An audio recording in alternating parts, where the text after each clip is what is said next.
You know, when I was talking about this strap and how I never got to complete the story about it and the watch that I bought it for, I left out another point about this strap and the history.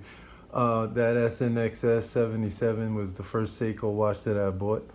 And I forgot to say an important detail about that. So I'm going to talk about that today in this video a little bit, but for the most part, this video is going to be about um, a 3 watch collection, and I'm gonna use these 2 watches, the SRPE 53 and the SARX 075 or SPB 165, and show how you can get by with just 3 watches. Okay, so on to the story about this. I said, for those of you who don't remember, that the Seiko SNXS 77 was my first Seiko watch, and it started all of this madness with my whole watch collecting and everything like that. And the thing about it was, I loved that watch. It had a blue sunburst dial just like this one, which is what ultimately brought me back almost full circle to getting this watch. Um, but what I didn't mention was the fact that up until that point, I would have never even thought about spending 85, 95, $100 on a watch. I mean, I live here in New York City and we have Canal Street, and a lot of people, are identifying what is the word that I'm looking for? They use their watch as a point of identification, or I don't even know what I'm talking about right now, but basically a distinguishing factor about them. Usually it has, something to do with economic status or whatever. So living here in New York City and having Canal Street, I could go down there and get a big name watch, albeit a fake, and wear that on my wrist. And then people take a look at me and see the way that I'm dressed, and they might not, they might believe it's actual real watch. And then, whatever. But people, for the most part, don't care what's on your wrist. And so I'm not out to please anyone. And so when I started looking for watches, I said, let me go with a brand that I know that has been around for a while, puts out a quality product. And I found that in Seiko, and that first watch, I think I paid between 85, 95 bucks, with the tax and whatever. And then another, I think 24 I paid for this strap. They've gotten cheaper since, but I paid 24 for this strap. So you figure all in 120 bucks for a watch. That was a lot for me. And then, that was, I don't know how long ago, but not too long ago. And now here we are. I wouldn't think twice to drop $250 on a watch, but excuse me, not everybody's like that. People don't put that much importance on watches and things of that nature because, it's not an investment. You're not going to get your money back. It's something for you to use as a tool, whether it be to tell the time, to fill a space, an empty spot on your wrist when you're getting dressed, as a fashion accessory or whatever. So, being that as it may, and being the case, I guess I should say, this watch, you can find these watches all day, brand new, for around 150 bucks, between 150 and 250 bucks, and that's gonna be a lot of money for a lot of people. And if they're gonna spend that much on a watch, it better be a good watch, something that's gonna last them, something that's gonna be reliable, something that's also gonna look good. And I think you get that in these Seikos, especially this SRPE line. This is the 5.3. I also bought the 5.7, but they come in many colorways, so you have choices. And I put it back on its bracelet just to show how we can do that. And then if you want to add a second watch, something a little bit more, I guess the word I was looking for before was prestigious. You could go for something like this, which is the Seiko Presage. There are many watches in their Presage line. And I sound like a Seiko salesman. No, I'm just speaking because that's what I own. And that's what I like and I have experience with, so I can speak intelligently about it. Although that point about speaking intelligently can be argued, I guess, up for debate. But let's get these watches off. And this one has a triple fold clasp. So opens that way, and it's a really nice watch, not too heavy, but it does have some weight. It's automatic, has fantastic lume, and has a see-through case back there, and that little oscillating weight there, or rotor, is what winds the watch. I don't know if you can see, but as I move it back and forth, there's some gears in there that are actually turning as this winds. So with the movement of your wrist, you know, I remember the first reason why I got enamored with automatic watches was my father. He told me, you see this watch on my wrist? It has no battery. It runs by my pulse. And my eyes just was wide open, and I said, wow, I didn't believe him. And, you know, as I got older, I grew up and I realized what he meant was it's wound by movement. So by his movement. But in fact, I guess that he has a pulse, so he's still alive and moving. Shout out to my pops for that. But yeah, I blame you, Dad. No, really. But you can wear this watch. So say you wore this watch, you know, every day. This is a nice blue that it comes on. It comes on a stainless steel bracelet. Some people, you know, complain about the fact that this has hollow end links, which are this piece right here that holds the bracelet onto the watch, and then a pressed or stamped clasp. But I find that these bracelets are really nice. I mean, this particular model has solid links, and it's very easy to size them. Has a nice big crown for winding. You get that pleasurable winding experience there. Like I said before, it has amazing lume, which means that it glows in the dark once it's exposed to light, of course. And these things are really nice. And back to the fact that this has hollow end links and a pressed clasp. This watch over here, the Sark 075, has solid end links. See there? And a solid clasp or milled clasp, which is really nice. But it adds weight to the watch. And, you know, it doesn't make a difference. When it's on your wrist, you can't tell. And as long as these things are not falling off your wrist, you know, it's no big deal to whether it's solid or, you know, some people will say, oh, it's the price. Hey, yeah, you can find watches that have these same characteristics, particularly this one, with solid end links and a hollow, solid clasp bracelet and everything like that, but it's not Seiko. They don't have, it's not tried and true, tested and loved, and you know, you're just not getting the heritage that Seiko has over 100 years in watchmaking, and just quality products on your wrist, something that you could be proud to maybe keep for 25, 30 years and then give to a son or daughter or whatever, grandson or whatever. But anyway,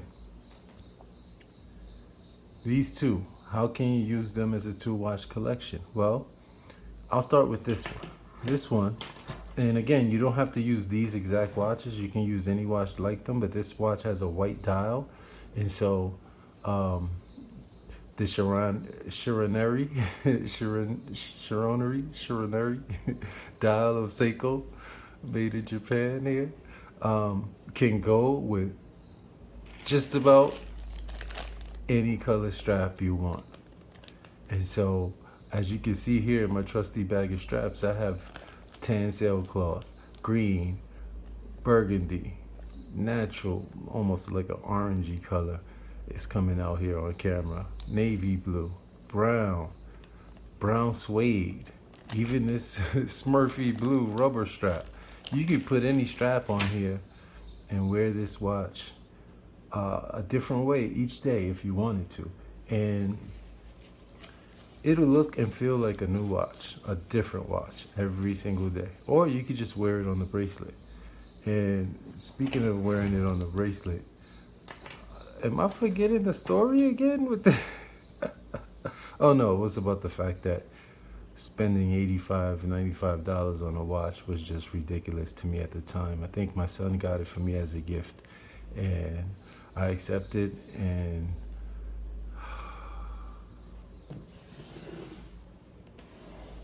now we're here with it. But you can use this watch again, going off on tangents, multiple tangents. My brain. Um, you can just wear this watch every single day and maybe have this one for the weekend, or vice versa. You could have the white dial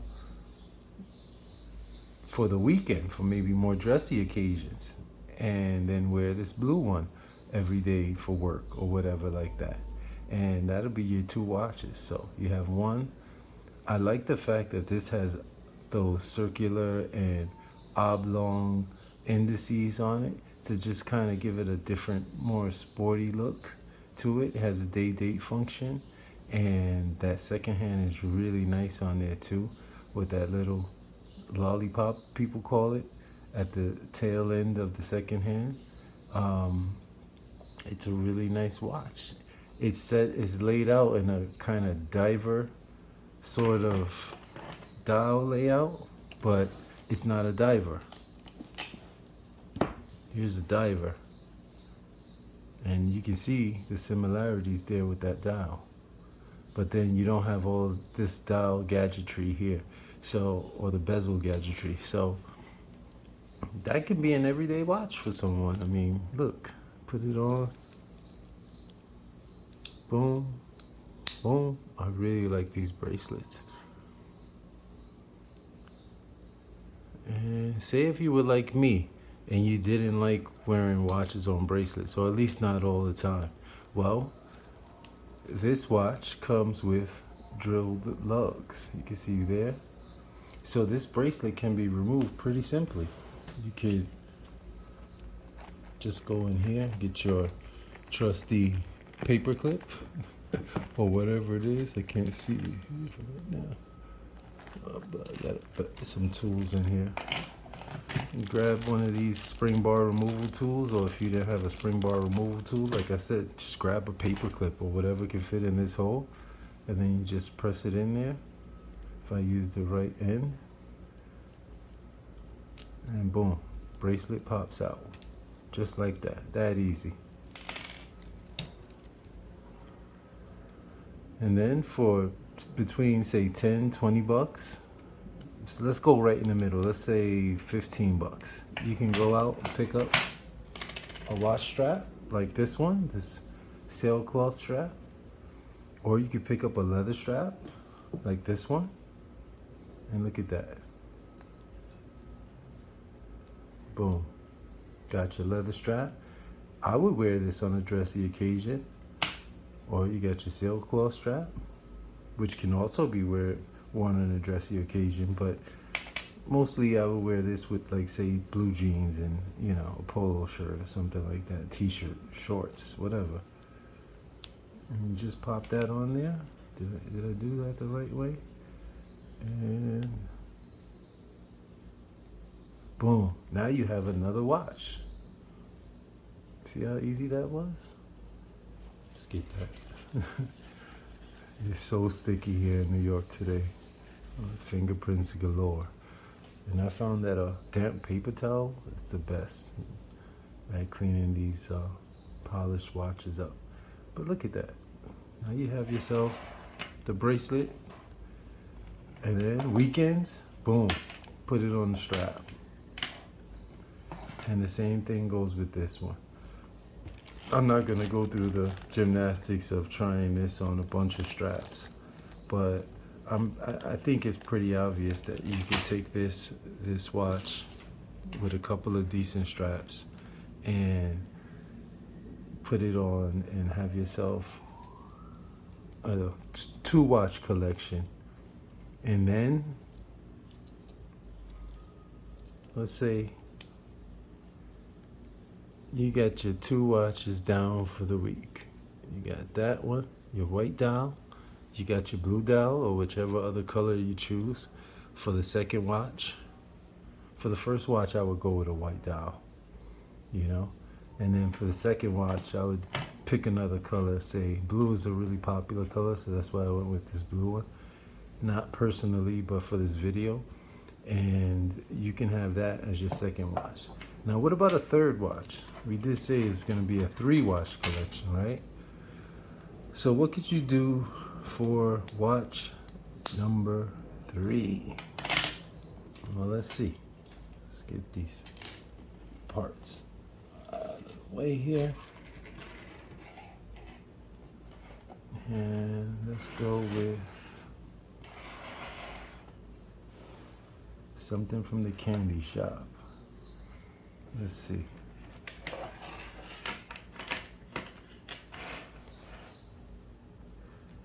What would you choose? What would be your choice? Now, of course, obviously you have more choices than what I have here, but this is just for, you know, just for demonstration purposes, I guess, demonstrational purposes. Oh man. Let's see, what would I go with? Would I go with a field watch? Field style watch? With numerals?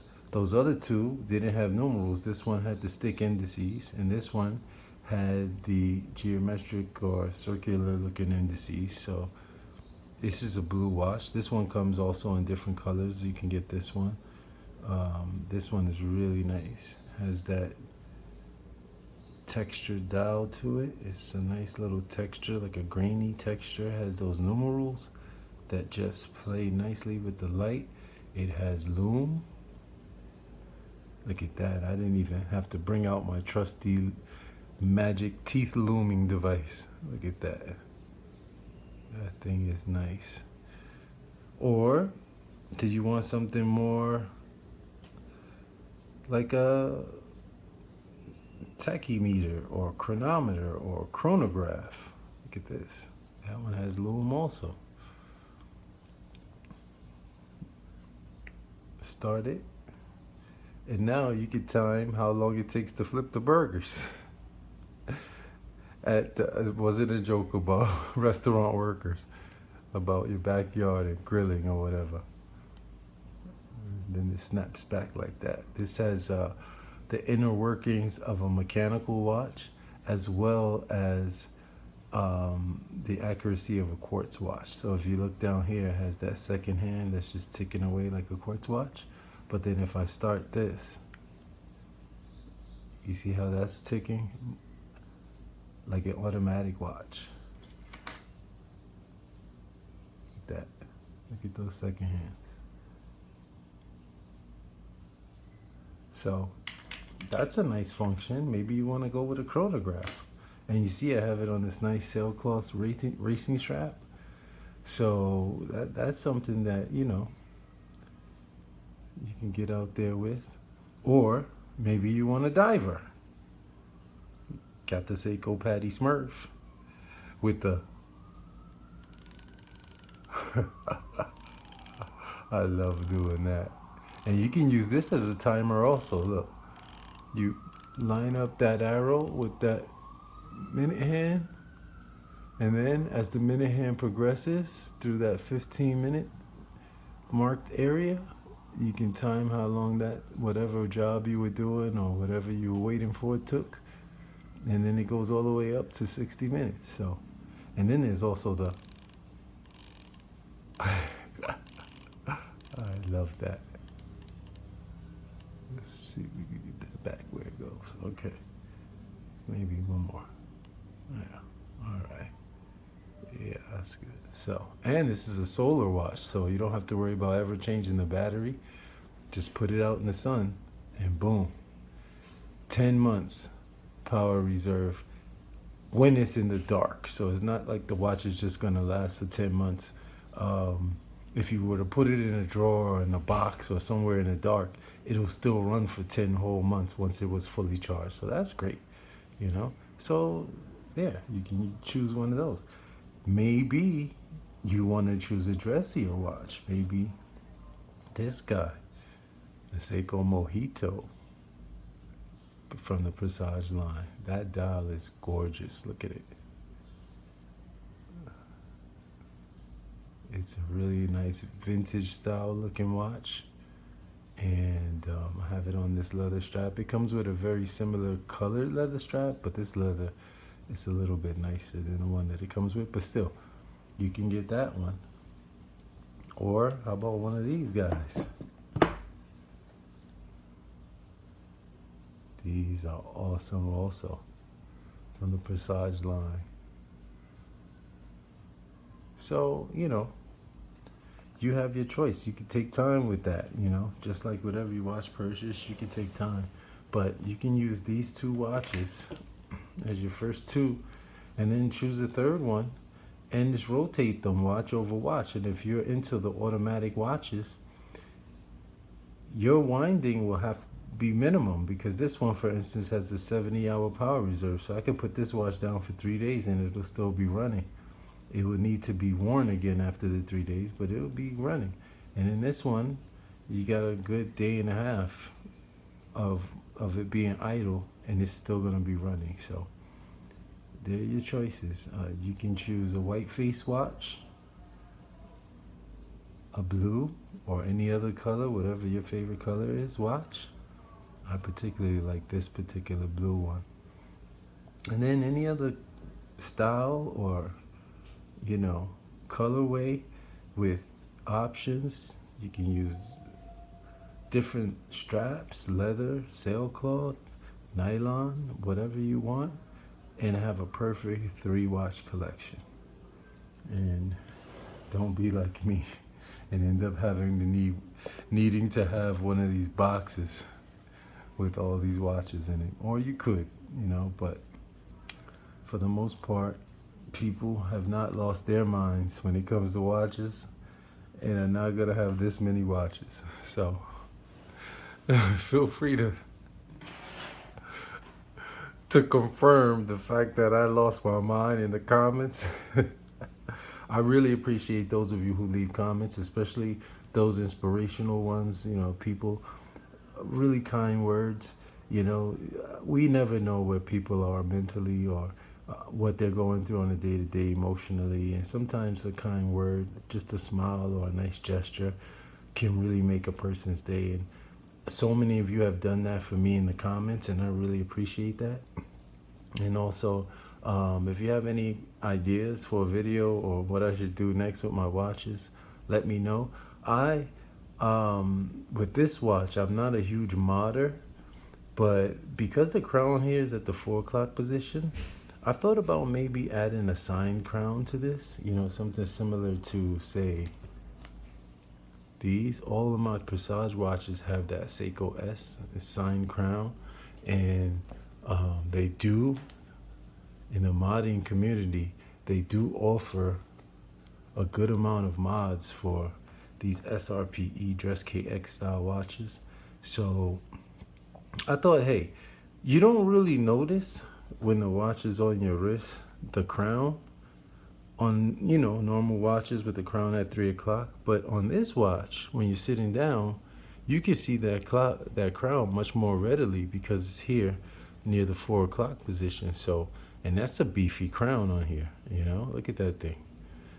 Compared to, say, that crown on this field watch, or compare it to, say, even one of the Presage crowns, right?